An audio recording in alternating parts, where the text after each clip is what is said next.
Mikael reynda var á því rétt áðan að Valsmenn var enginn að fara að vinna þá, kannski er svo erfitt og ég skil það vel. Þá spyr ég bara F-fáinginn við hliðina á mér, eru Haukar besta lið á landinu í dag?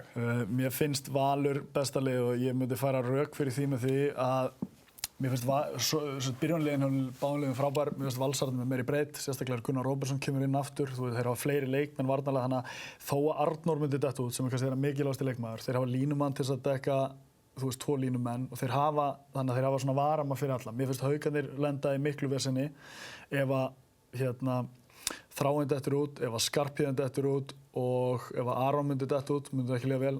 Valsmenn eru svolítið, þar var ég hræddur Bjögga. Mér finnst það svolítið snúast á þessa punkta hvort liðið er betra og eins og staðan í dag er Valur að spila aðeins betur heldur en Haukar. En Haukarnir voru líka frábærir í byrjunartíma, svolítið eðlilegt að komið smá, dífa en þeir eru ennþá á toppnum, sko.